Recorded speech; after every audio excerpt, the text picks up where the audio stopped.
sube, empezamos. Bueno, el otro día nos quedamos hablando sobre los tipos de muestreo. Quise hacerle ese ensayito porque no todos los muestristas explican eso. Si siempre te hablan de que no, que el 5% y usa la P.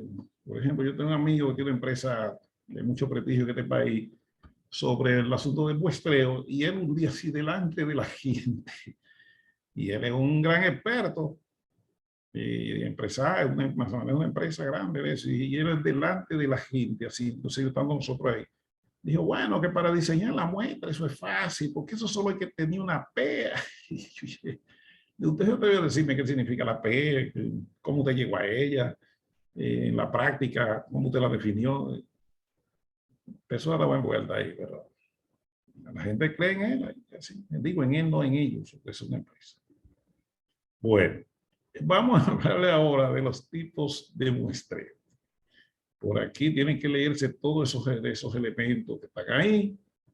Los tipos de muestreo. Miren, en general hay dos tipos de muestreo, dos grandes tipos de muestreo. Es decir, los muestreos se clasifican en dos grandes grupos. Uno es el muestreo probabilístico. Cuando se habla de un muestreo probabilístico, lo que quiere dejar dicho, eso lo determina la forma de selección de los elementos, que eso es crítico también. La elección de los elementos, la selección de los elementos de la población que van a la muestra, eso es crítico. No es un problema de tamaño de muestra, no. Así es eso. La muestra es importante que sea grande, sí, eso es verdad. Pero la selección es crítica, porque usted tiene que asegurar que en su selección aparezcan elementos de todos los componentes de la población. Asegúreme eso, porque si aparece solo de un componente, entonces eso quiere haber dicho que su análisis ya no es de esa población, sino de ese componente del cual usted está hablando. Pero eso no es de la población. Por ejemplo, si ustedes hicieran una encuesta, una investigación por muestreo aquí en la capital, y ustedes solamente, porque es fácil hacer la entrevista, se van a los barrios populares, entonces usted no está hablando de la capital. Usted está hablando de los barrios populares. Pero la intención de la gente que vive en el polígono central no es igual a la información que da una persona que vive en la Sursa. Son diferentes. Inclusive tienen actitudes, conducta, visión diferente. Pues por lo tanto, tiene que asegurar que en su muestra participen elementos de ambos grupos, porque eso es lo que le asegura que la muestra represente la población. Entonces, cuando la gente habla de que, bueno, yo tengo que una muestra representativa, el concepto de muestra representativa es muy amplio y complejo, porque para que la muestra sea representativa no es un problema del tamaño de la muestra, es un problema de la distribución de la muestra entre los diferentes componentes de la población. Mientras más detalle, usted pueda detallar la población en más subsegmentos y asegura tomar muestras suficientes en cada subsegmento de eso, su muestra es más representativa. Eso lo tiene que decir el muestrista hasta qué nivel de detalle su muestra es representativa. No es un problema de que te dé el número, así no es que no, tiene que decirme hasta dónde tú llegas, porque si usted me dice que está tomando una muestra para medir, por ejemplo, eso que quiere el compañero de la preferencia de algún producto adicional en los seguros, sí o no, si él lo conoce, esa muestra requiere que participen todos los subsegmentos que componen la población de usuaria y cotizante y no de los servicios de seguro. Porque si él nada más coge los cotizantes, el que cotiza tiene una visión, porque él es el que está pagando. Y el que no cotiza tiene otra, porque como él no está pagando, él solamente lo usa, bueno, pues otra cosa. El que no usa el seguro tiene una visión. Y el que lo usa tiene otra. Entonces, para yo tomar una muestra que diga que es representativa, yo tengo que asegurar que me participen todos esos subgrupos. Y eso me puede hacer que la muestra se me dispare. Por eso el muestreo, el tamaño de la muestra, realmente eso no es un problema de fórmula tanto. Eso es un problema más de definición de criterios técnicos de la muestra, sobre los elementos de muestra. Entonces, como le dije, está la selección de los elementos. Entonces, el tipo de muestreo está en función del método que se utilice para seleccionar los elementos de la población que van a la muestra. Entonces, cuando los elementos son tomados de acuerdo a su probabilidad definida en la población, entonces ese es un muestreo probabilístico. Ahora, ¿qué pasa si yo selecciono los elementos, pero a mi preferencia? No, yo quiero que me participen eso, ese, entonces ya eso no es probabilístico, porque allí incluyó mi preferencia. Y eso, lo no probabilístico, lo ponemos para acá. Entonces, vamos a hablarle de los probabilísticos. Cuando hablamos de un muestreo probabilístico, estamos diciendo es que la selección de los elementos de la población que van a la muestra se tomaron con un método donde solo influía el al azar, que no hubo ningún criterio de preferencia, el que no entró fue porque tuvo mala suerte, porque aquí esto fue al azar y por supuesto la probabilidad de entrar un elemento a la muestra va a depender de qué tamaño es la muestra sobre la población. O sea, si la población es muy grande y la muestra es pequeñita, pues la probabilidad de que un elemento salga ahí es mínima. Bueno, pues, pero sí salen lo que tienen que salir, pero si ustedes vamos a poner, yo quiero que salga el número 5, el elemento número 5 de la lista. Oye, la probabilidad de que él salga es n entre n grande y eso se le llama también fracción de muestreo. Esa probabilidad es baja porque son 100,000 personas y tus muestras son 300. Pues la probabilidad que usted quiere que salga el número 5, igual que cualquier otro, es n entre 5. Entonces, ¿qué pasa? Los muestreos probabilísticos se siguen subdividiendo. Y ahí tenemos lo que se llama el muestreo aleatorio simple. El muestreo aleatorio simple es, como su nombre lo dice, el más simple. ¿Qué le pasa a ese muestreo? Que él asume que todos los elementos de la población tienen la misma probabilidad, 1 sobre n grande. Es decir, si la población fuera de 50,000 personas, cada quien tiene el mismo derecho de salir y esa probabilidad es 1 sobre la población. Entonces, así lo entiende el muestreo aleatorio simple. Entonces, ¿qué se requiere para usar ese muestreo? Usted necesita conocer el tamaño de la muestra. Necesita eso, porque tiene que haberlo calculado antes. Usted necesita conocer el tamaño de la población para saber hasta dónde voy a llegar. Necesita el marco muestral. ¿Qué es el marco muestral? El marco muestral es una lista, como en la base de datos que tiene el compañero de salud, de ahí del servicio de salud. Ese listado es el marco muestral. El que no tenga esa lista no puede salir, aunque esté cotizando por otro lado. Si no está ahí, mala suerte. Aunque él pertenece a esa población, pero él no está en el marco muestral. ¿Qué otra cosa usted necesita? Un procedimiento de aleatorización. ¿Qué es un procedimiento de aleatorización? O una herramienta que me permita obtener números al azar. En este marco muestral, cada elemento está identificado con una clave única, nadie más la tiene. Entonces, el procedimiento al azar me va a decir, mire, le salió el número 70. Ah, pues esa es su clave. Entonces, ese está aquí, salió. Voy al marco muestral y lo identifico. Venga, que usted salió en la muestra. Luego, en el marco, saco otro número al azar con el procedimiento que tengo. Ya hay mucha técnica de sacar número al azar.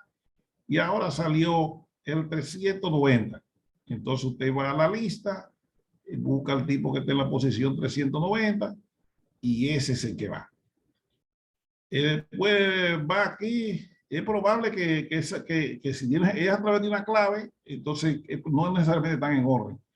Pero si lo quiere, ¿cómo se dice? Como quiera, ellos tienen un orden, 1, 2, 3, porque el 1 es el 1 y el 2 es el 2. Pero también puede ser que tenga como si fuera un ticket, una etiqueta. Entonces salió la etiqueta 390. Bueno, pues ¿quién la tiene, fulanito? Venga, usted se le muestra. Pero él, no está, él también puede estar al lado del número 1, de que tiene la etiqueta número 1, no hay uno que están en desorden también ahí. Entonces, después salió el 240. Ok, etiqueta número 40, 240. Venga para la muestra que usted salió. Y voy a seguir ese procedimiento hasta que complete el tamaño de la muestra que fue establecido aquí a través de la fórmula o a través de el criterio que sea, que se dijo que la muestra debe ser de tanto. Y llegó ahí. Entonces, ya yo tengo aquí identificado de manera aleatoria, simple, todos los elementos de la población que van a la muestra. Y el que no tenga esa muestra se quedó. Entonces, en este caso, en base a esa muestra, bueno, pues se hace ya el cuestionario de tenerlo hecho y demás elementos del plan de operación de levantamiento de datos. Pues visite a cada elemento de eso o tráigalo para acá y aplíquele el cuestionario. Tienes el cuestionario lleno ya, revíselo, digítelo en un sistema, porque ya sí que hay que hablar, porque nadie hace eso con palito, y haga sus análisis y ya. Entonces usted ve que es que aquí no se toma en cuenta grupos, segmentos, ni nada de eso. Esto es simple, porque por eso se llama muestreo aleatorio simple. Ese muestreo aleatorio simple, igualmente el que viene aquí atrás, es sistemático, por lo general funcionan poco en poblaciones grandes. Y particularmente a nivel geográfico, si usted va a hacer un estudio donde tiene que ver la estructura geográfica de la población, esos muestreos son poco funcionales.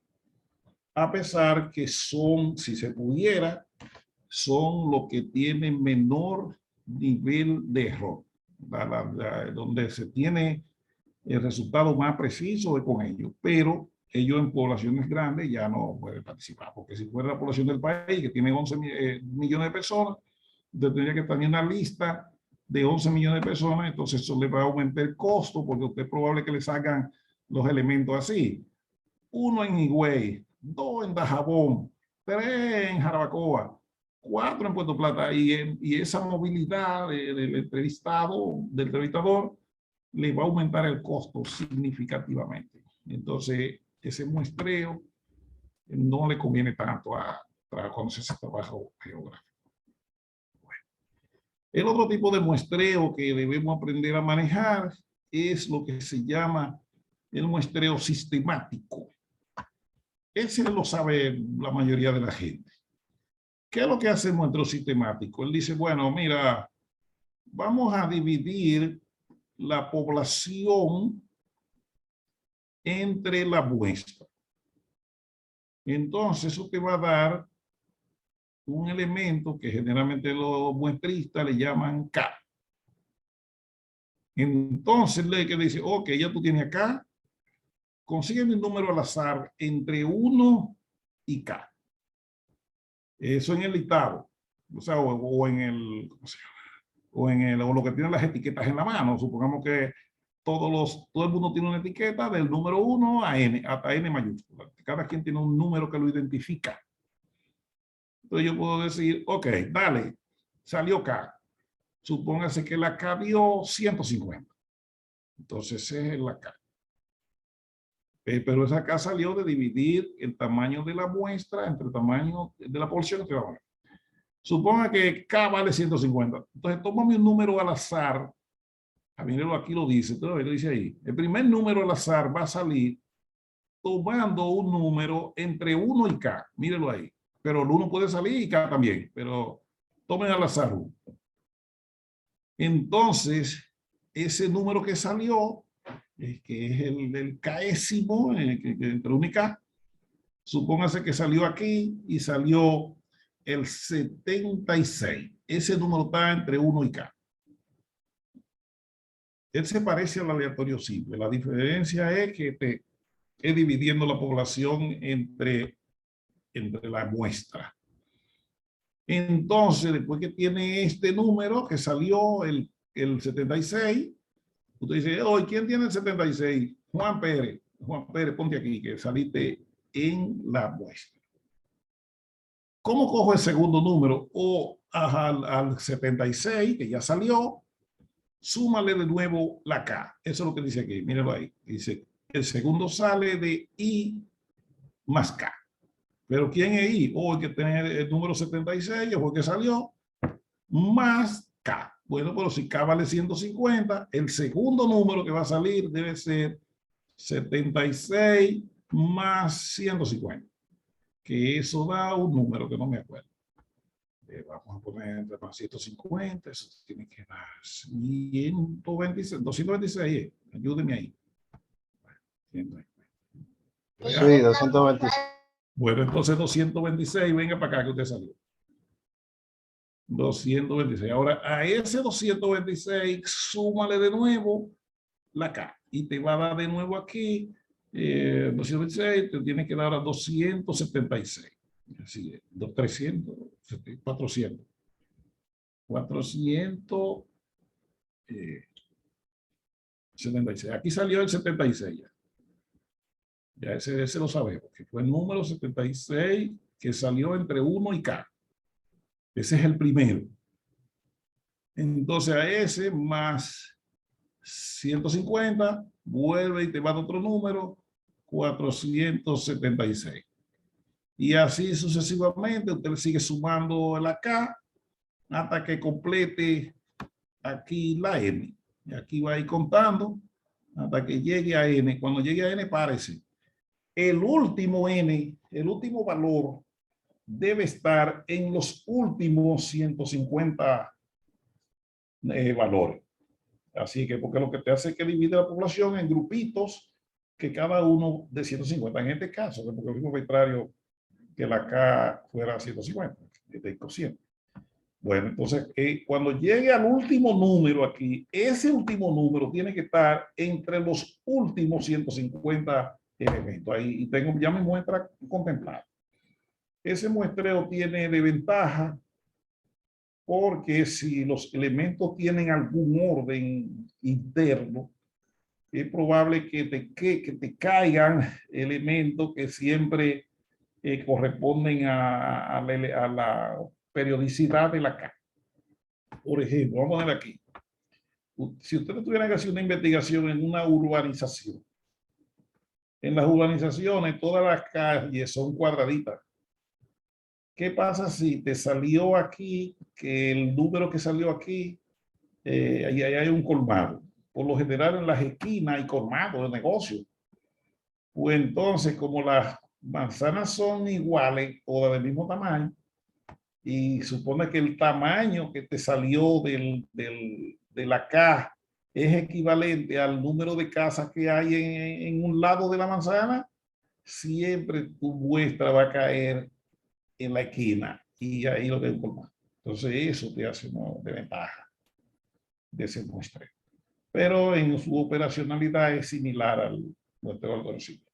También en procesos, por ejemplo, demográficos y geográficos, son un poco prácticos. Esos muestreos son cuando yo quiero, qué sé yo, trabajar en un curso, en un colegio, en una empresa, que los empleados están todos ahí juntos. Yo puedo hacer eso. Cojo la nómina y hago eso. Entonces ahí sí funciona. Pero si usted tuviera que hacer eso a nivel nacional, no, se vuelve loco. Bien, entonces supongo que entendieron esos dos. Vamos ahora al estratificado. El estratificado es más complejito. que lo primero que tenemos que hacer es aprender a formar los estratos. Y no es automático que se forman.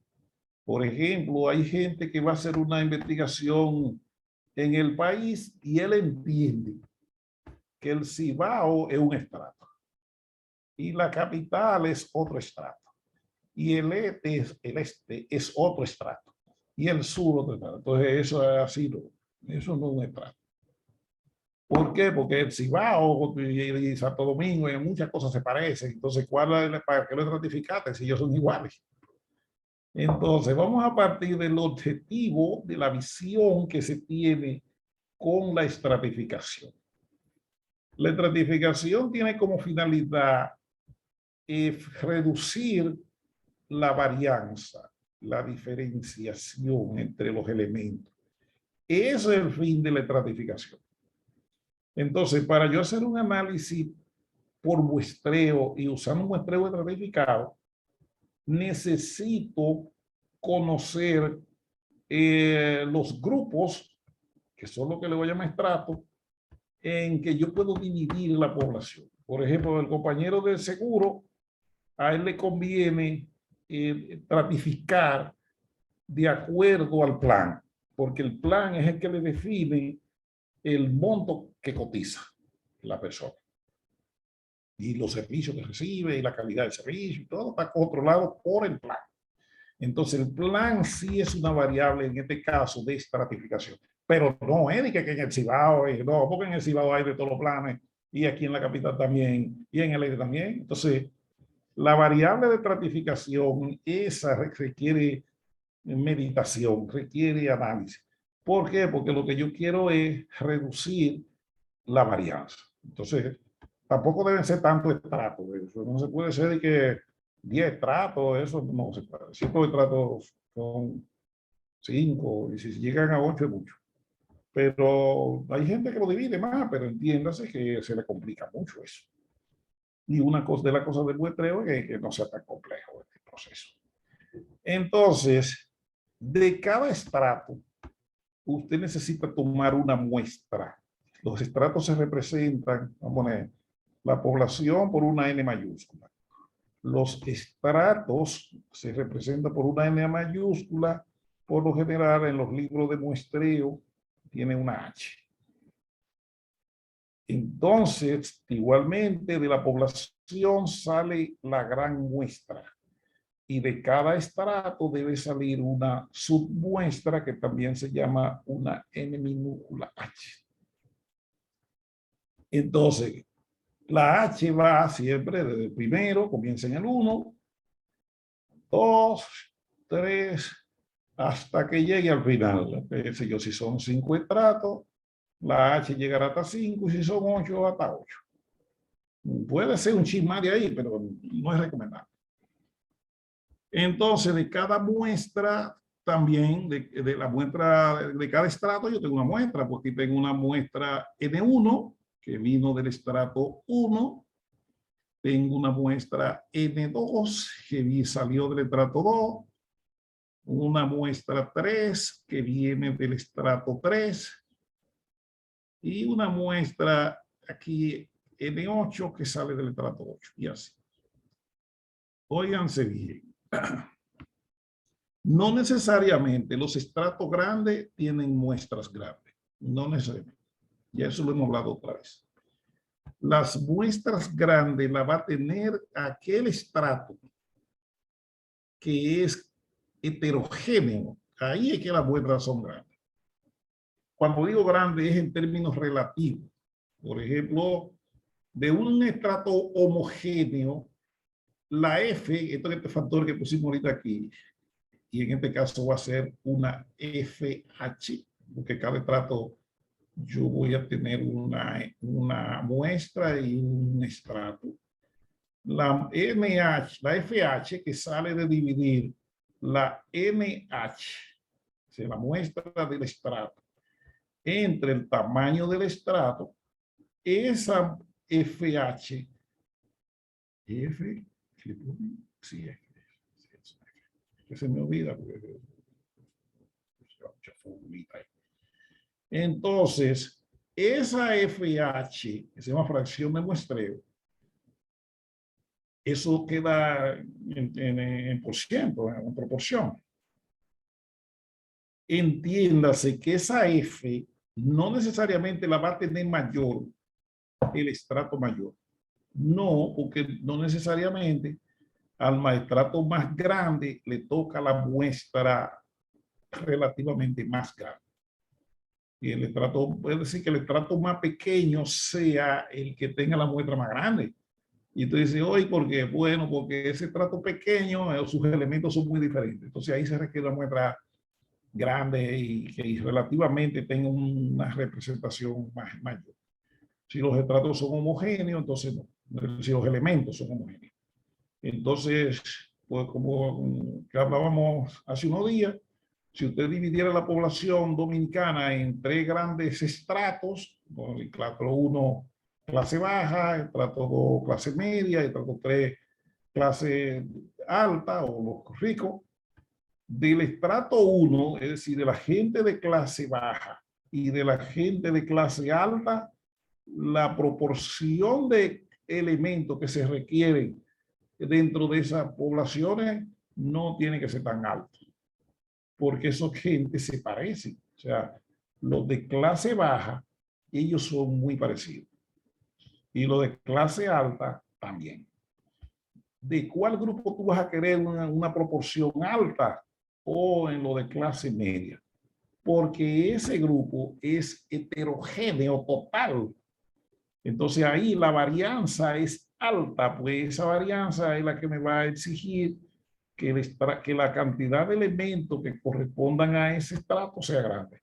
Pues cuando yo tenga la muestra calculada de cada uno de esos 3 estratos y calcule aquí el H de los 3, le va a resultar que donde el H es mayor es en este grupo, en el grupo de clase media. Aquí es bajito y aquí también. Entonces, eso no requiere es la estratificación. Primero, defina bien cuál es la variable de estratificación. No es geográfica. Por lo general, no es geográfica. Porque la geografía no cambia el carácter de los elementos. Hay en casos que sí, pero es muy extraño. Por lo general, usted puede encontrar una persona rica en Pedernales, igualmente un rico en Higüey, igualmente un rico aquí, pues entonces la estratificación no es geográfica porque es donde quiera usted encuentra pobre y rico, aunque encuentre poco, pero hay. Entonces lo que deben estratificar pues, variables así como el ingreso, la calidad de vida, cosas así, cosas que determinen factores que de verdad, no importa donde usted esté, yo lo puedo identificar como un elemento, pero geográficamente no, porque una región tiene lo mismo que la otra en composición. Hay una más, una menos, pero a la larga se parecen. Si sacamos los ricos del Cibao y los ricos del Este, son ricos los dos y tienen la misma cultura, la misma actitud. Entonces yo voy a tener como quiera la misma mezcla. Entonces no se está cumpliendo el fin de la estratificación, que es reducir la varianza interna dentro de los grupos.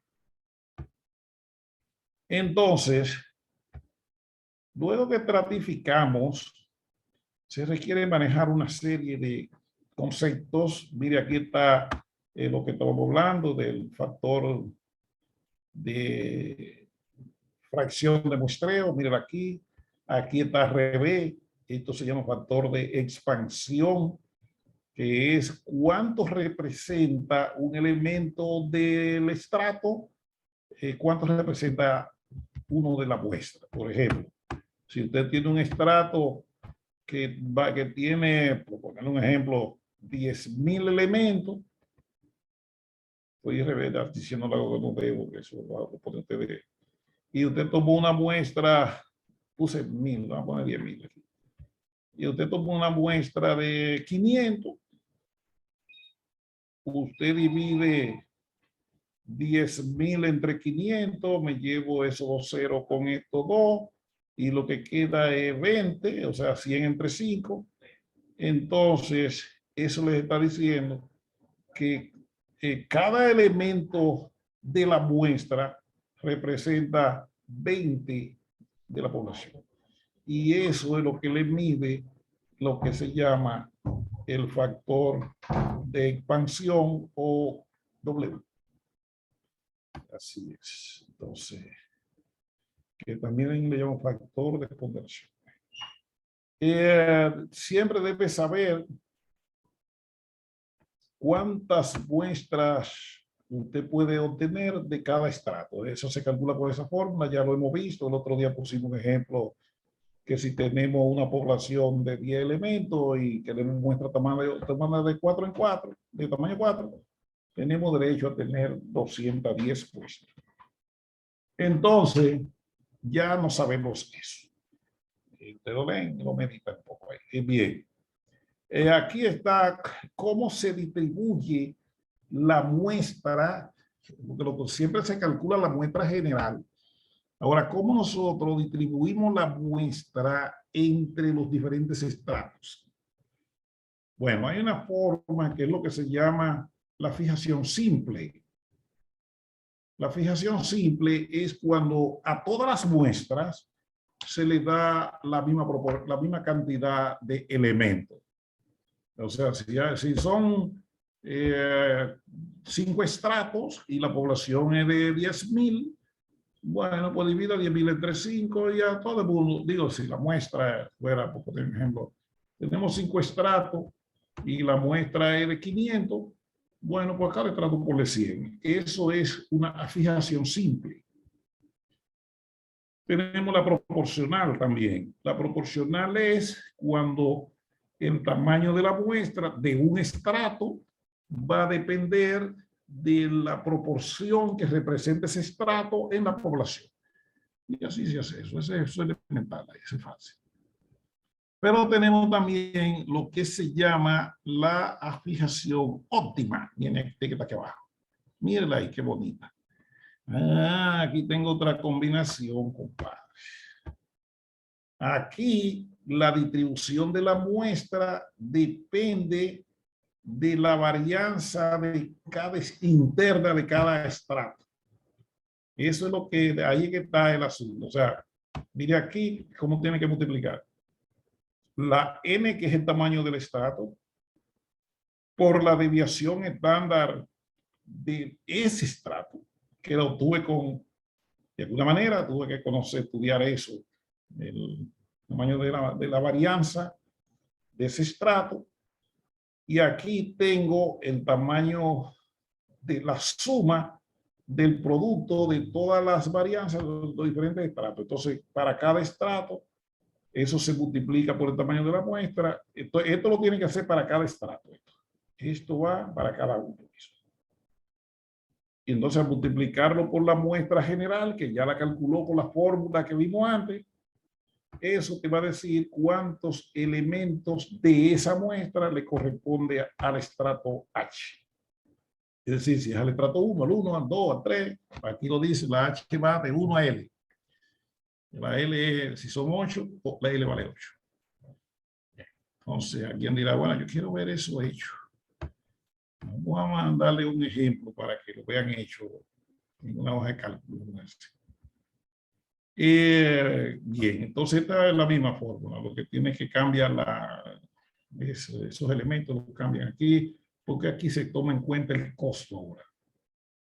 Recuérdese que el costo en un sistema de muestreo tiene que participar, porque el costo es el que me determina al final si la muestra va o no va. O sea, si puedo hacer ese trabajo con el tamaño de la muestra.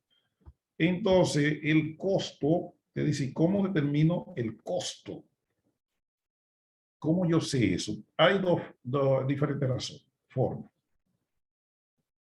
Cuando se va a hacer un análisis por muestreo, eso tiene que estudiarlo el muestrista. Por eso que el muestrista es un especialista en eso. Eso no es para gente que come coco. Eso es para alguien experto en muestreo, que sabe todos los trucos que hay que armar en eso.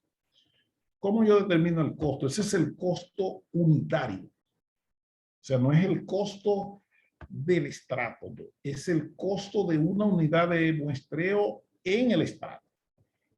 ¿Cómo te determina eso? Bueno, para eso, el experto en muestreo sabe, por ejemplo, cuánto me cuesta aplicar una entrevista a una persona. Eso tiene un costo. Ponlo ahí. ¿Cuánto me cuesta digitarla? ¿Cuánto me cuesta procesarla? ¿Cuánto me cuesta analizarla? ¿Cuánto me cuesta reportarla? Eso es en promedio, porque acuérdense que él coge todas. Entonces él sabe, oye, para yo hacer una encuesta política, ¿cuánto me implica a mí hacer una entrevista? Entonces conoce todos por su experiencia y dice, bueno, mira, el costo por unidad de una encuesta política tiene que ser, por poner un ejemplo, 100 pesos. Vamos a suponer que fuera así. 100 pesos. Entonces ya él sabe que ese costo es 100 pesos, pero eso depende en qué tratos. Porque hacer una encuesta entre la gente pobre, entre los de clase baja, eso es barato, porque ellos siempre quieren que los entrevisten y que lo tomen en cuenta. En la clase media es un poquito más caro, porque la clase media prigone y no dejan que usted lo entreviste. Entonces ya ese costo unitario, que aquí vale 100 pesos por individuo, por entrevista, ya aquí después de repente se le sube a 160 pesos, porque esto es caro. Bueno, entonces usted ve que cambió la CH allí. O sea, cuando digo la CH es la C y la H, no la CH que ustedes usan en la computadora. Bueno, entonces, eso es la clase media. Ahora vamos para la clase alta. Entre los ricos, esto es altísimo. Eso puede ser que a una sola entrevista cueste 300 pesos, porque estoy poniendo, porque también hay entrevistas que nosotros hemos hecho que cuestan 1.500 pesos y más, que depende de si a dónde te tipo. Nosotros hicimos una encuesta ahí en Punta Cana no hace mucho. Y las entrevistas eran caras, porque solo usted entrevistaba a una gente que un sitio se llama El Cocotal allá adentro. Eso hubo que ir muchas veces, llamar por teléfono, hablar por un verifón, una cuestión ahí en la bocina, para que ellos pusieran la cita y pagando taxi y cosas así, y eso era carísimo. Bueno, pues, pero esa estimación la tiene el experto en muestreo. Él tiene eso. Inclusive nosotros tuvimos ahí que alquilar un apartamento allá, que la mandó un chofer desde aquí para que mueva a las mujeres allá, hacer una compra, porque en Bávaro usted no puede salir y comer a la calle, ¿no? Y lo explotan. Entonces ya tenían de todo ahí. Y nosotros tenemos que ir también a dar viajes, de ver cómo se está yendo la cosa, hacerle contacto y cosas así. Pues todo eso sumado a la larga, mira, una entrevista en Bávaro yo sé que cuesta por hacerla 3.000 pesos. Con todo lo que me implicó, entonces ya yo tengo esa idea. Pero si yo nunca lo he hecho, yo no sé eso, y de repente hago un presupuesto que no me sirve. Porque también esto me presupuesto es que me determina el costo unitario. Pero fíjense que eso implica un juego para hacer ese ejercicio. No se puede que ver en una hoja de cálculo así tan fácil, ¿no? Porque es probable que usted haga un presupuesto incorrecto, porque usted no maneja la logística de eso. Pero el que ha hecho ese tipo de trabajo, él sabe lo que hay que hacer para hacer el presupuesto. Si hay que ir a visitar al lugar, por ejemplo, usted tiene que hacer una encuesta en la frontera, no la haga desde aquí en el escritorio, que te vaya a otro lado el presupuesto. No, vete para la frontera para que tú veas, por ejemplo, qué tan fácil es hablar con la gente, qué tan fácil es localizarlo, qué tan fácil es comer o vivir en la frontera. Entonces, tú tienes datos de la frontera. Por ponerle un ejemplo, los investigadores, esa gente que vive de la investigación, por ejemplo, yo tengo un amigo que es profesor de mi escuela, yo tengo una empresa de investigación, y ese tigre se sabe el país entero, donde quiera que callejón, río, que hay que montarse en burro, él sabe todo eso. Pero él sabe cuánto cuesta dormir en Puerto Plata, él sabe cuánto cuesta dormir en Barahona, él sabe que en Barahona hay que dormir en una casa de familia porque no hay hoteles, y en Pedernales, él sabe todo eso. Entonces, él investiga solo para tener base de cómo diseñar una muestra bien y que no le deje perder. No gana siempre lo mismo, que hay veces que se equivoca también, que queda, pero él tiene esos costos en una tabla. Y él dice, si vas a hacer una encuesta en Barahona, si es entre el pueblo ahí, una entrevista en Barahona te cuesta, por ejemplo, ponle un número, 1.500 pesos. Si la vas a hacer en Pedernales, que todavía es mucho más lejos, porque también hay que contar lo que cuesta ir de aquí a allá. Entonces, es otra cosa que se tiene para evitar esos costos y reducirlos, es tratar de tener gente local. Porque si usted lleva un entrevistador de aquí a Barahona, entre pasajes, merienda en el camino, gasolina y la madre, entre eso va a salir caro. Ahora, si usted lo tiene allá, entonces va más cómodo. También eso incluye la tecnología que usa. Si el tipo escribe en papeles, es más caro. Ahora, si él usa una tableta y registra su dato ahí mismo, usted economiza la digitalera. Pero eso es lo que le digo, que para determinar el costo se requiere haber hecho un presupuesto, un análisis, y en base a eso que se determina el costo unitario, que es el que va. Entonces, si tú sabes el costo unitario, entonces ya tú puedes usar esa fórmula para distribuir la gran muestra entre los diferentes estratos. Y así. No se apure que lo fuerte nosotros no es. Eso pasó más rápido. Bueno, va el muestreo por conglomerado. Hice esta figurita ahí, pero yo no sé si con eso lo explico también y voy a tener que explicárselo más, verbalmente para que tengan la idea de cómo se maneja un muestreo estratificado. Digo, por conglomerado. También a ese muestreo se le llama polietápico. ¿Por qué polietápico? Porque es por etapa. Entonces, ¿cómo se maneja ese muestreo? La tiene aquí. Siempre se requiere haber calculado la muestra. Se requiere saber el número de etapas o conglomerado. Y por supuesto, el tamaño de la población. Se requiere un elemento de aleatorización. Igual en todo se requiere un elemento de aleatorización, un instrumento, una herramienta, porque es al azar que vas a seleccionar los elementos. Pero vamos a enseñarle cómo corre ese muestreo. Lo primero es que los elementos están distribuidos de la siguiente manera. Por ejemplo, esta es la unidad mínima, pero esa unidad mínima son varias y representan esta otra. Esta otra representa un nivel más grande y lo vamos a enseñar con datos ahora. Y aquí hay otra más grande. Bueno, entonces cada uno de esos hay que subdividirlo. Vamos a ponerlo en blanco y negro. Supóngase que este es el muestreo que más aplica, igual que el estratificado, a nivel geográfico. Cuando yo quiero hacer una encuesta demográfica, que tengo que salir a la calle, entonces la geografía son lo que más le funciona. Por ejemplo, esas encuestas que hace la ONE, el Banco Central, eso es con ese muestreo. Que por supuesto hay una combinación con nosotros también. ¿Cómo hacen eso? Supóngase que el país tiene 32 provincias. Aquí. El país tiene 32 provincias, es decir, 31 y lo que le llaman el Distrito Nacional. Eso lo tiene, así está dividido el país. ¿Qué pasa? De antemano yo necesito que salgan las 32 provincias, es decir, yo necesito que en la muestra participen elementos de las 32 provincias, es decir, pasé la primera etapa.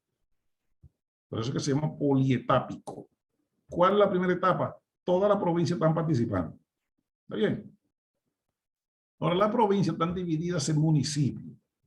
Y son muchos municipios. Entonces, yo no puedo tomar muestras de todos los municipios de todas las provincias. Entonces, yo tengo que seleccionar. Siempre se requiere que salga el municipio principal de cada provincia. Eso sí, ese es automático, casi que va. Ahora, los demás, yo no lo puedo tomar, yo no puedo ir a todos, porque eso es mucho. Entonces, lo que se hace es que se hace una lista de ellos una lista, y de esos municipios que no son el principal, se selecciona al azar dentro de cada provincia los demás municipios que deben participar, que unido al principal me van a dar un número. Bueno, pues ahí se toman unos cuantos, qué sé yo, supongamos a la provincia de Santiago, que tiene, yo no sé si son 10 municipios. Bueno, va a salir el Santiago principal, que lo agarré aquí, y los otros lo voy a tomar al azar. Bueno, de los otros, que son 7, vamos a suponer que salieron 2 aleatoriamente, no más. Entonces, aquí hay 2 municipios y esos son 3 de Santiago. Pero eso mismo lo voy a hacer en La Vega y en San Pedro de Macorís, en La Romana y donde quiera. Siempre asegure que el principal salga, porque eso como que es lo que representa la... En esos niveles de municipio. En otros casos no hay que tomarlo. Bueno, supóngase que eso yo lo hice en toda la provincia. En la 32. Tomé el principal y el otro azar. Y los otros, puede ser 1, 2, lo que sea, al azar. No importa la cantidad de municipios. Lo que sacan al azar, por supuesto, deben ser mucho menos que la cantidad general de la provincia. Vamos ahora entre municipios. Ya tengo los municipios, tengo mi lista de municipios que yo sé que estos constituyen la muestra. Y ahí está el principal y los que salieron. Y están ahí. Tengo un problema. Es que los municipios son muy grandes. Yo no puedo visitarlo entero. Entonces, ahora yo tengo que dividir cada municipio, si quiero que mi estudio sea así, en lo que es urbano y rural. Entonces, en lo urbano, eso es muy grande. Y en lo rural, también. Entonces, yo puedo listar aquí todos los parajes de todas las secciones de ese municipio. Si quiero evitarme de sección, cojo paraje también.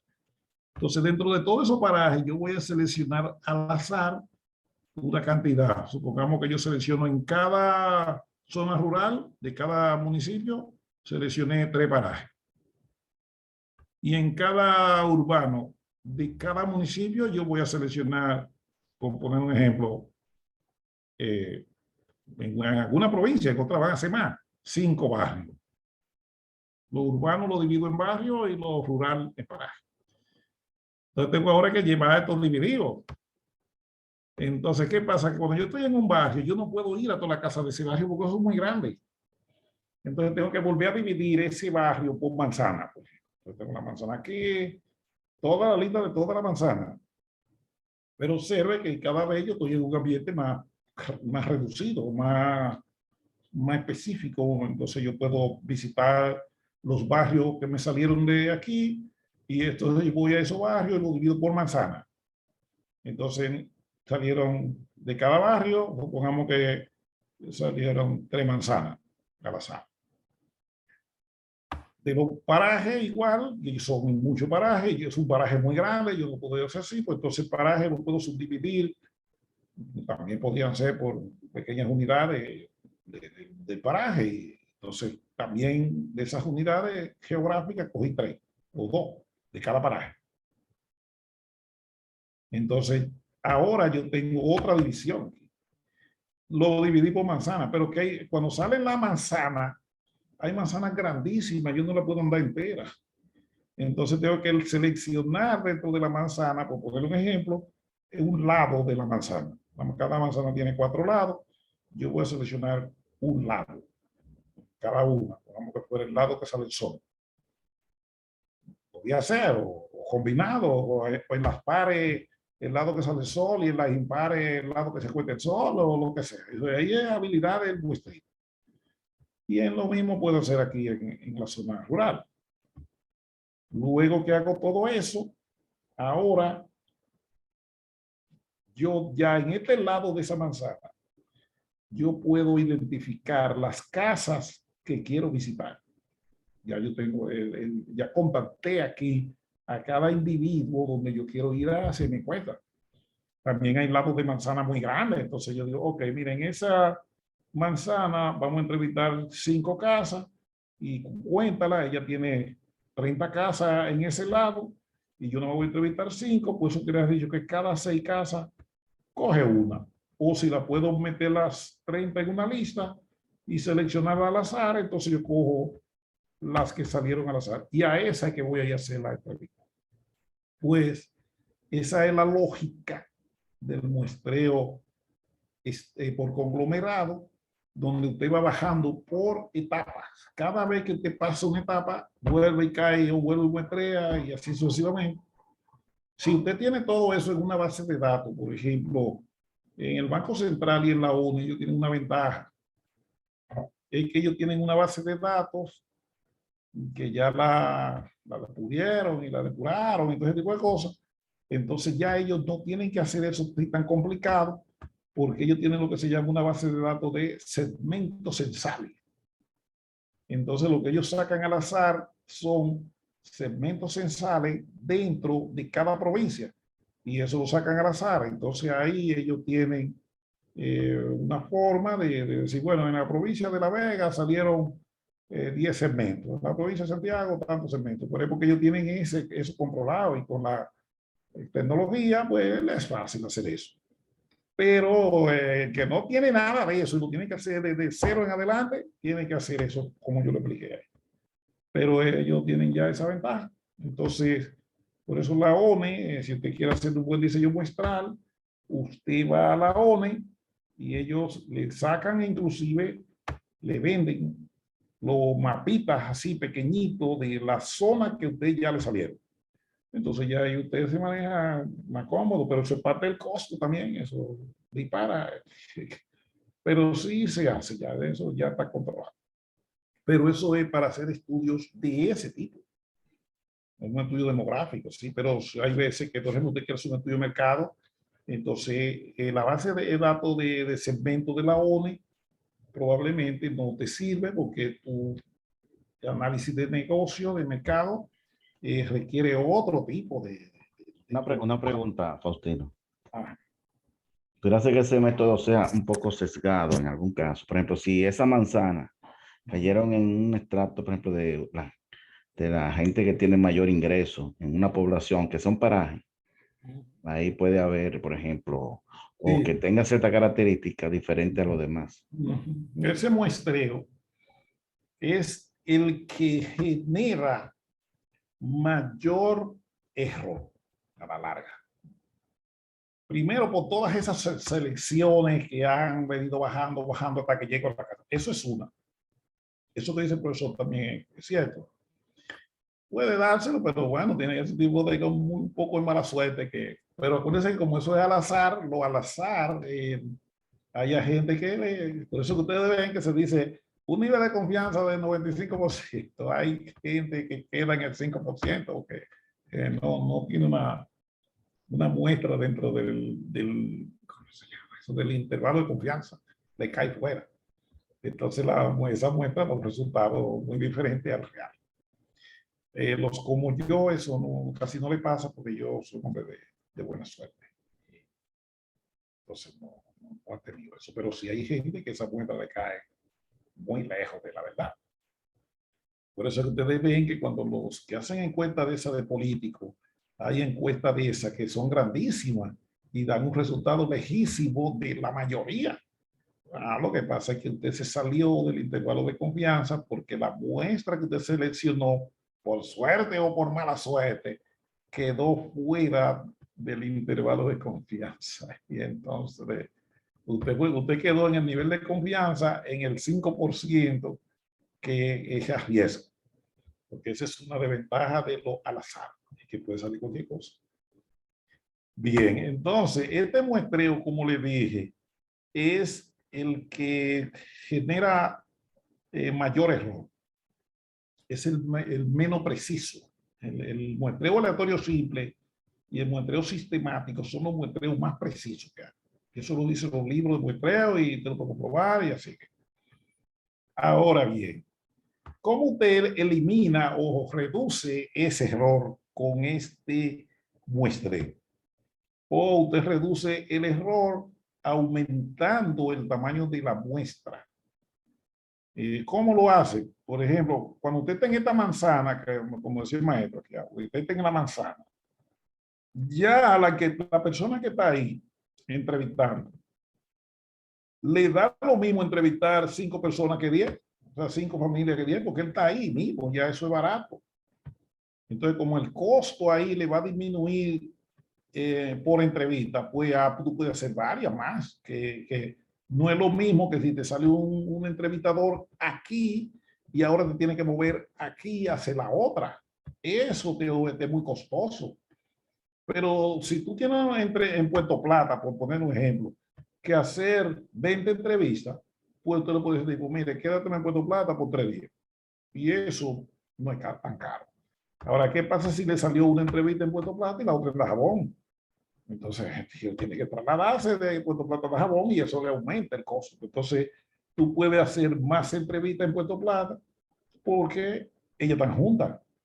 Entonces, no es lo mismo cuando tú tienes que estarte moviendo de Puerto Plata a Higüey, de Higüey a Dajabón, de Dajabón a Pedernales, y después de Pedernales a La Vega. Entonces, eso es muy costoso. Entonces, este muestreo es el que más se utiliza en los estudios demográficos, en las investigaciones económicas, cuando digo económica me refiero a nivel de población, ese que más se utiliza, de población humana. También, si usted quiere hacer una encuesta de negocio, él le va a funcionar, pero tiene ya que meterle otros elementos porque los negocios no están distribuidos igual que como está distribuida la población. Entonces ya ahí se requiere un análisis más de razonamiento. Por ejemplo, si usted quisiera hacer una evaluación de lo que son la conducta de los empleados públicos te lo captura en su trabajo. Supongamos, una vez yo trabajaba para el INAP, el Instituto de Administración Pública, y nosotros hacíamos estudios de satisfacción de los empleados de las instituciones públicas. Inclusive le medíamos su expectativa, en que ellos se veían en 5 años, o en que ustedes se veían dentro de cuando termine el gobierno. Entonces yo decía, algunos decían, yo en 5 años me veo en este puesto, o yo me veo aquí en la institución, pero en un puesto más elevado, yo me veo en otra institución, en un puesto similar al que tengo, o en otra institución, pero en un puesto de mayor jerarquía. Y otro decía, y yo me veo fuera, que ya no voy a estar en esta cosa. Entonces, todo ese tipo de investigación no lo hacíamos, de análisis, pero para hacer el muestreo no puede ser así como este. Entonces, para eso lo que nosotros hacíamos era, ok, vamos a distribuir las instituciones del Estado por similitud. Por ejemplo, hay instituciones del Estado que son más de servicio a la gente. Por ejemplo, salud pública, educación, no sé. Entonces, dentro de ese grupo tratábamos de que participara una cantidad de empleados, pero uníamos todas estas instituciones en el mismo bloque. Entonces, eso puede ser un estrato de ellas. Pero eso no es geográfico ya ni nada, no. Eso depende de la asociación entre ellas. Entonces, junta esas. Pero hay otras que no se pueden juntar con nadie. Bueno, pues tienen que ir a ellas solas. Por ejemplo, yo me recuerdo que nosotros uníamos Catastro Nacional con el sistema judicial, porque esa gente habla el mismo idioma, pues mételo todo junto. Y ellos se entrevistaban ahí.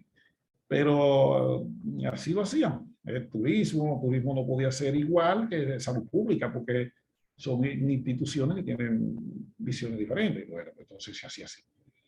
Luego a esas instituciones nosotros hacíamos contacto con la gente de recursos humanos para que nos distribuyeran los empleados por categoría, porque también no es lo mismo la expectativa de un empleado de primera línea, un chofer, uno que limpia, que una analista o que un técnico. Entonces se estudiaba eso de esa manera. Entonces, una inquietud, Faustino.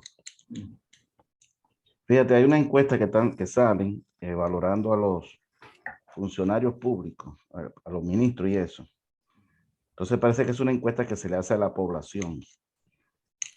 Y, por ejemplo, hay instituciones como el mismo MEPIT. El MEPIT es transversal a las demás instituciones, pero no le da servicio directamente al público.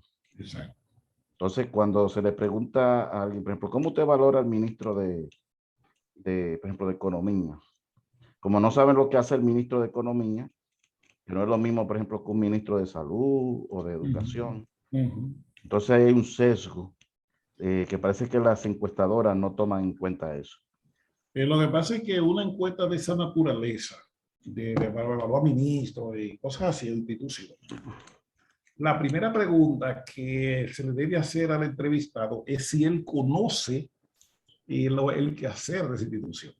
Por ejemplo, o en la misma grupo que hay de ustedes, hay una compañera ahí que trabaja en contabilidad gubernamental y ella me dijo, yo le pregunté, ¿dónde trabaja? Ah, en qué sé yo qué, dije, no me acuerdo. Bueno, si a mí me preguntaran qué hacen ahí, yo no sé lo que se hace, porque yo no tengo contacto con ellos, no tengo relaciones, entonces yo no puedo ir en una entrevista de ese tipo. Entonces, cuando se hace una encuesta de esa para evaluar a los ministros, evaluar a los funcionarios, evaluar lo que hace la institución en sí, vamos a decir, para medir la imagen. Lo primero es si yo conozco esa institución. Esa es la primera pregunta. Si yo no la conozco, ya, usted me va preguntando algo. A ti no te puedo preguntar eso, tú me vas a decir cualquier cosa. La otra es, si yo conociéndola, tengo contacto con ella, relaciones. Sí, porque si yo no me relaciono con, aunque yo sé lo que se hace, por poner un ejemplo en turismo, pero ¿cómo yo valoro al ministro de Turismo? Yo no sé, porque yo no tengo contacto con él, ni leo, ni estudio lo de su quehacer. Entonces, esa pregunta hay que hacerla para filtrar la respuesta, porque si no, a la larga usted tiene cualquier respuesta. Entonces, el que hace su cuestionario, porque esa es la otra que le quiero dejar ahí, el que hace una investigación es un tipo que controla muchas cosas, porque si, por ejemplo, a mí me preguntaran, el director de INEPRE, ¿cómo te valora INEPRE? Bueno, INEPRE apenas sé dónde publicar. No, ahí no sé nada que hacer. Entonces ya yo no puedo llenar una encuesta para INEPRE, para evaluar a INEPRE, porque yo no sé de eso. Entonces, eso lo tiene que controlar el que hace la investigación, porque si no, está diciendo cualquier cosa. Y esas encuestas que se hacen y que para evaluar, deben darle detalle a que la analiza, que la que toma la decisión, para que conozca más, porque no es así. Pues yo llamo aquí donde yo vivo a estos vecinos, le digo, mire, estamos haciendo una encuesta para evaluar el gobierno, pero por institución. ¿Y qué usted me dice del Ministerio de la Mujer? ¿Y existe el Ministerio de la Mujer? Sí, sí, existe. Usted no tenía ninguna vez idea, no, pues entonces usted no se le puede hacer eso, porque ¿qué usted va a decir? La gente tradicionalmente conoce a salud pública, obra pública, a educación, ni siquiera ciencia y tecnología lo conocen bien la gente. Eso no... Ay, que ya los estudiantes lo conocen, sí, pero la gente común... Yo digo, mira, yo trabajo en ciencia y tecnología y no sabe un poco de eso, porque no se asocia con esa institución. Entonces, así mismo es con cualquier otra. Entonces, cuando esa gente que hace esas presentaciones de evaluaciones de ministros y de instituciones del Estado, me tiene que hablar primero de a quién usted entrevistó y cuál es el nivel de conocimiento de esa gente sobre ese aspecto. Si no, usted me está diciendo, como decía una tía mía, mucha pluma de burro. Pero ustedes ven que la investigación en sí es más complicadita que como la gente cree, porque que si fuera así tan fácil, entonces todo el mundo lo hiciera, no se requiere más detalle, más razonamiento, más experiencia, más meditación, y si no, el estudiarlo no tiene sentido. Bueno, entonces, miren una cosa, cada muestreo tiene sus particularidades. Aquí en esta hojita, esa hoja es pública, eso lo estoy muchísimo lado. Y ahí nosotros le cambiamos, por supuesto. Están los elementos que debe tomar cada tipo de muestreo. Las ventajas que tiene, aquí está, aquí, y los inconvenientes o desventajas. Cada muestreo tiene su debilidad y tiene su ventaja y su desventaja. De manera que cuando usted vaya a diseñar una muestra, entienda que es más complicado. Voy a decirle algo. Aquí lo que hemos hecho hablar es muestreo. El muestreo, yo dije un día y le dije, es así, es una especialidad dentro de la estadística. Eso no podemos inventar y que yo saqué la muestra, de eso no es verdad. Tú vas a tener números y vas a decir algo, pero el muestreo dentro de la estadística es es una especialidad. Porque todo eso que yo le he dicho aquí, si yo me pongo a diseñar una muestra ahora mismo, se me complica. Porque tengo que tomar en cuenta muchos elementos. Tenemos un poquito de tape a favor. De tape. Tape. ¿Pero ancho o fino? Que si tú quieres la T de student o la T de qué. Bueno, que le están dando una T ahí. Y como hay tanta T, hasta la T de tinito, entonces hay que saber de la T que se está pidiendo. Porque también está la T de cobre, no sé si ustedes han oído mencionar eso. La T de cobre es lo que las mujeres le llaman el DIU, así se llama, porque tiene forma de T y es de cobre. Entonces, pero está la T de estudio y la T de tomate. Entonces, ya saben, aquí están las diferentes características de cada uno de los tipos de muestreo, del aleatorio simple, del sistemático, eso está como resumido ahí. Pero vuelvo y les reitero, un curso de muestreo específico porque también incluye la forma de estudiar los elementos, porque cuando usted hace un análisis por muestreo, tiene que saber que los análisis por muestreo se hacen considerando el tamaño de la muestra de cada subgrupo, de cuántos elementos se entrevistaron y muchas cosas. Entonces de ahí se va lo que vamos a ver en la próxima vez, que ya es el análisis puntual y por intervalo. Eso es que aprendérselo en el muestreo, pero eso es en un curso de muestreo. Nosotros estamos más orientados a irnos al análisis estadístico.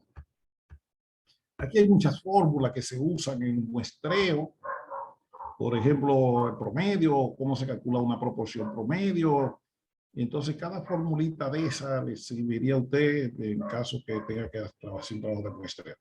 Se la pusimos ahí porque esa fórmula se olvida. Si usted me dice a mí que le descifre esa sin yo estar mirando, eso me olvida, porque eso tiene muchas combinaciones y fórmulas y cosas así. Ahora sí la sé leer y entiendo lo que significa, pero bueno, entonces ya saben eso. Pero tenemos que hacer un ejercicio pequeño de calcular una muestra y estratificada para que podamos manejarlo. Yo voy a enviarle datos para eso y estaré listo para responder preguntas. Bien. Ahora vamos a los no probabilísticos. Todo lo que hablamos hasta aquí fue de los muestreos probabilísticos, donde los elementos se seleccionan de una manera aleatoria, donde su participación en la muestra va a depender de la probabilidad que él tiene de salir de la población y entrar a la muestra. Eso de ahí depende. Por eso son muestreos probabilísticos. Ahora, los no probabilísticos son un poquito menos rigurosos en términos de tamaño de la muestra y los muestreos probabilísticos no sirven para hacer inferencias. A partir de ahí, que no le dije eso. Los muestreos probabilísticos son para inferir, ese es el fin del muestreo, que en base a esa muestra, inferir lo que pasa en la población. Eso tiene incluido la teoría de probabilidades y los errores de muestreo, el nivel de confianza y todas cosas, lo tiene muestreo probabilístico. Los muestreos no probabilísticos no. Los muestreos no probabilísticos se utilizan su base y para explicar lo que salió en esa muestra.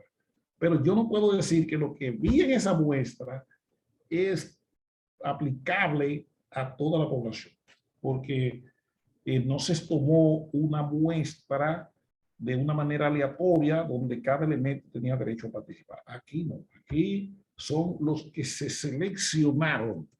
Entonces ahí el muestreo no probabilístico no me permite hacer inferencias. Yo no puedo hablar de que bueno, que en base a esta muestra en la población pasa tal cosa. Y no te metas ahí porque eso no es así. El muestreo no probabilístico lo que te da es una foto de lo que está pasando en esa foto. Pero no necesariamente esa foto me habla de todo lo que pasa en la población. Entonces, a pesar de que se puede combinar un poquito ahí con lo para que participen en los diferentes segmentos, pero el muestreo no probabilístico ese no es su fin. El muestreo no probabilístico, el tamaño de la muestra no es tan determinante. Aquí lo determinante es el tipo de información que yo obtengo de ciertos elementos clave de la población. Por eso, en el muestreo no probabilístico, los elementos no necesariamente se toman al azar, o hay partes que no se toman al azar.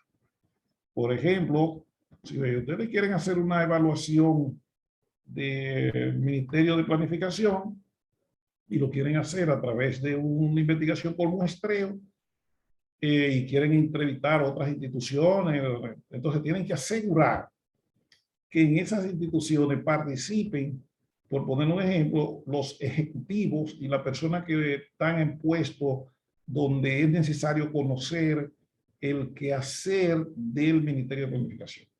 Pero si esa gente no me participa, entonces mi información no es tan real. Entonces, esos grupos usted los selecciona automático, esos elementos, pues ya eso no es probabilístico. Lo probabilístico es cuando yo coja mi lista y el que salga a ese que le voy a aplicar la ley. No, en el no probabilístico, no. Yo quiero que salga los viceministros, por ejemplo. Y vamos a poner que yo estoy haciendo evaluación del Ministerio de Planificación y estoy tomando información de otras instituciones. Entonces ahora yo quiero que salga de cada ministerio del gobierno. Yo necesito saber cuál es su percepción del quehacer del Ministerio de Planificación. Entonces, aquí debe saberlo, por ejemplo, los viceministros de Salud Pública, de Obra Pública, de Agricultura, de Educación, del Ministerio de Ciencia y Tecnología. Ustedes deben saber lo que hace el Ministerio de Planificación, porque eso es un ministerio clave en toda la estructura operativa del gobierno. Pues, entonces, ellos deben tener una opinión bien clara de eso. Yo necesito que ustedes participen. Pero si le preguntan a la secretaria, es probable que ella diga, mira, yo nunca no sé de eso. Pues la información de la secretaria no tiene tanta influencia. Entonces probablemente la secretaria sí yo la tome al azar o como sea, pero el ministro, los directores de grandes departamentos tampoco. Eso tienen que seleccionarse manualmente. Entonces ya eso te dice, ese muestreo no es probabilístico. Luego de eso están los tipos de muestreos no probabilísticos. Y aquí están algunos de ellos con su nombre y su descripción. Y esos muestreos, como le dice, a mí me gusta un muestreo que hay por aquí, que se llama, es el muestreo por cuotas, y ese que le dicen bola de nieve. El muestreo por cuota es, por ejemplo, la encuesta política son así. Si se selecciona al azar dentro de ese grupo en la que se va a entrevistar. O sea, no hay que llegue, búscame Juan Pérez. ¿Sí? Hay en cuenta que sí, que es política, que ellos eligen quién es que debe responder. Entonces, la cuota ellos la establecen, por ejemplo, si en esta encuesta me tienen que entrevistar, vamos a poner 300 mujeres y 400 hombres. Esas son cuotas. Pero eso lo establecimos. Entonces, también necesito que de las mujeres hayan, por poner un ejemplo, 140 del nivel secundario hacia abajo y 160 de nivel universitario. Entonces, eso no establece, son cuotas que se establecen. Y los hombres los puedo distribuir más o menos igual. ¿Qué pasa? Que yo no sé dónde están esas mujeres. Pues de repente yo voy llenando el cuestionario, pero sí voy marcando de qué grupos son. Pues llega un punto que ya yo entrevisté hasta 140. Y esas mujeres cuando llego a la casa salen al azar, pues yo no sabía que ella vivía ahí. Pues yo voy contando y cuando llego aquí, llegué a las 140. Ya yo tengo 140 encuestas hechas a mujeres que son menores, que tienen nivel educativo menor de secundaria o secundario para abajo. Llegué a las 140. Pues cuando me muevo a la próxima casa, si me sale una mujer con ese nivel educativo, ya yo la rechazo. Rechazada ya, ¿por qué? Porque se llenó la cuota que había para ese grupo. Ya no se hace más de ese. Aunque sigamos buscando hogares al azar y sigan apareciendo mujeres con ese nivel educativo. Igualmente aquí, cuando completé la cuota, ya no se hace más para mujeres, porque ya se llenó la cuota de mujeres, porque eso se establece cuántos se van a entrevistar de cada grupo. Entonces, eso se llama un muestreo por cuotas. Se tiene su cuestionario, eso sí, porque todo el proceso estadístico de levantamiento de datos por muestreo, así de campo, tiene que tener una plantilla, un formulario. La gente le llama una encuesta, pero eso no es una encuesta. La encuesta es el proceso entero. Eso es un cuestionario. El cuestionario está lleno de preguntas. Por eso que se llama cuestionario, porque ahí se cuestiona a través de ese instrumento. No es lo mismo un cuestionario que un formulario. El formulario es para que usted diga así, lléneme ese formulario, ponga su edad, ponga su nivel educativo, pero yo no lo estoy preguntando. Él lo está poniendo ahí. Ahora, el cuestionario tiene preguntas con signo de interrogación, porque eso cuestiona. Y le dice, por ejemplo, ¿cuál es el parecer suyo sobre la política de gobierno, de la tasa cero? Entonces, usted me hace una pregunta. Pero no es lo mismo cuando yo diga aquí, márqueme aquí sus datos, cédula. Entonces ahí no, eso no, usted no me está preguntando, yo lo estoy poniendo ahí.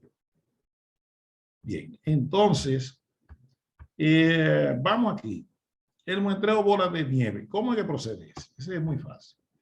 Supóngase que yo voy a hacer un estudio en La Vega sobre la percepción que tiene la gente sobre el Ministerio de Ciencia de Planificación. Yo quiero saber. Bueno, yo necesito gente que tenga conocimiento de eso. Entonces, ¿qué pasa? Que yo me encontré allá con un muchacho que estudia aquí en la UAS y a ese lo entrevisté. Le dije, dame, ¿qué conocimiento tú tienes del MEPI? Que si tú has trabajado ahí, si alguna vez te han dado algún servicio, y dame, ¿qué tú piensas de eso? ¿Cuál es tu opinión? Entonces llenamos el cuestionario con ese. Ahora yo con ese te digo, ¿qué otra persona que tenga el perfil tuyo, que tú conozcas, que se parezca a ti, tú me puedes hacer contacto con él? Entonces él me contacta a esa persona. O sea, a través de él llego a este.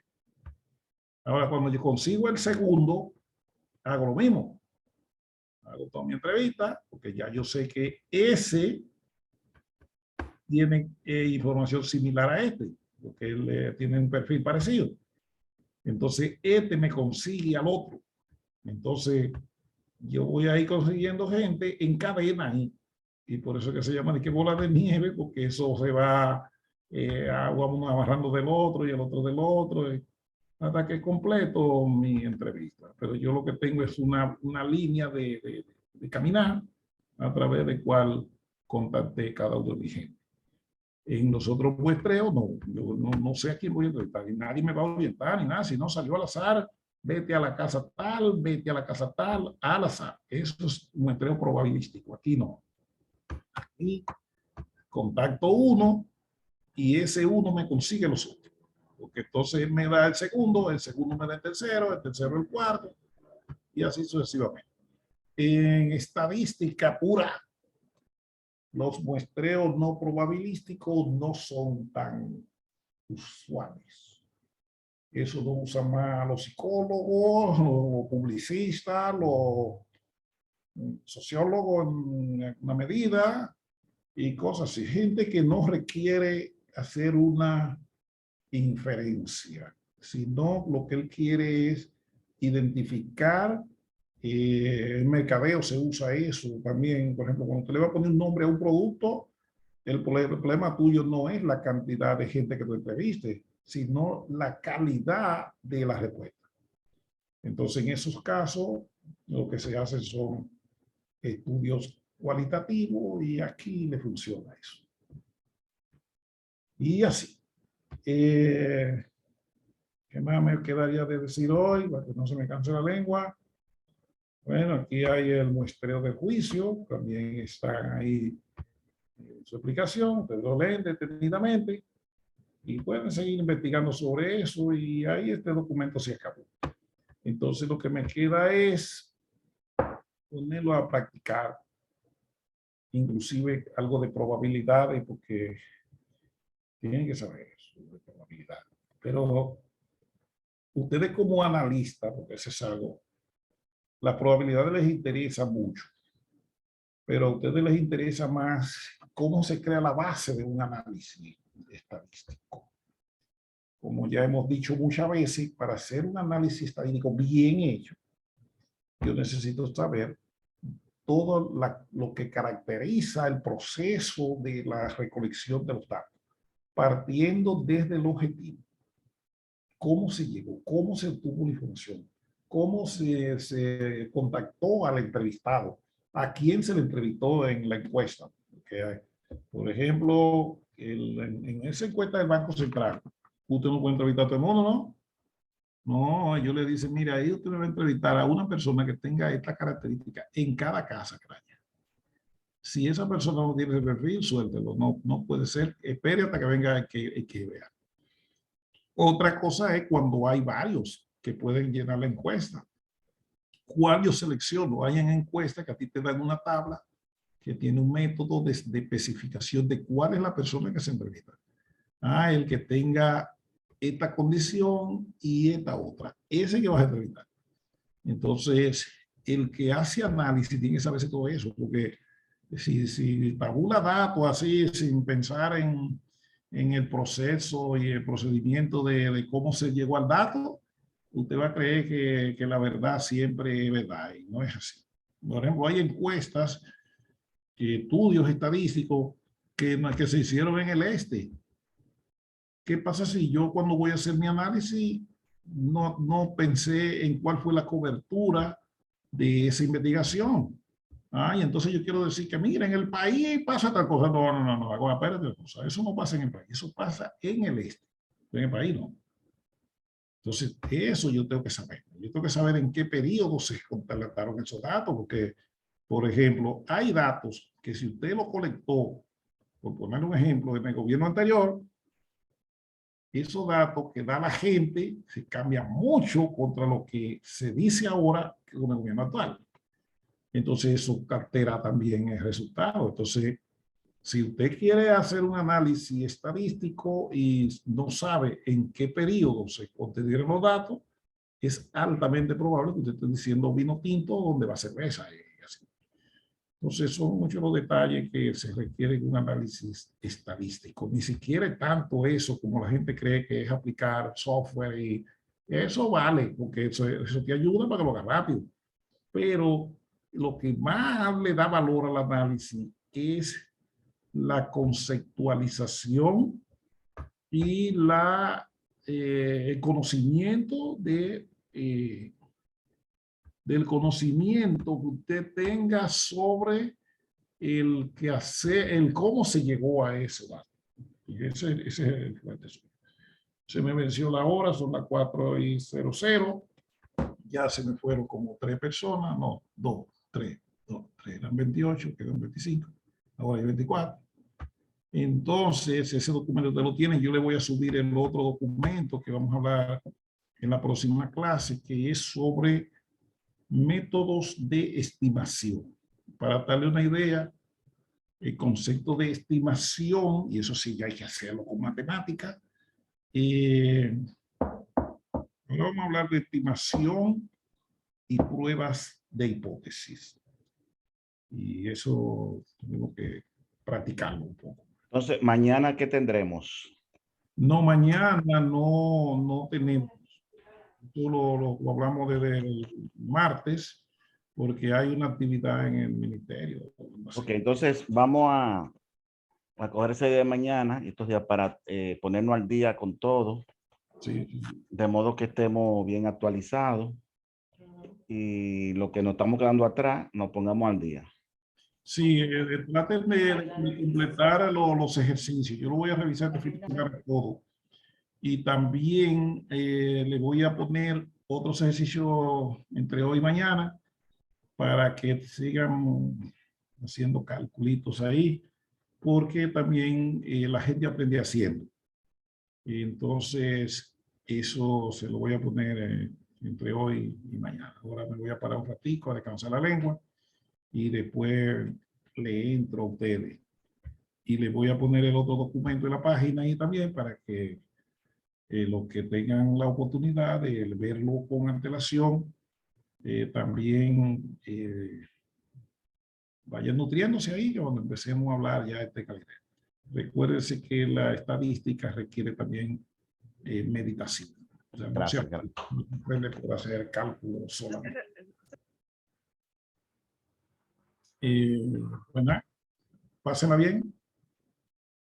Ahorita le subo la grabación también cuando el Zoom me la mande. Gracias, profe. Buenas tardes. Y también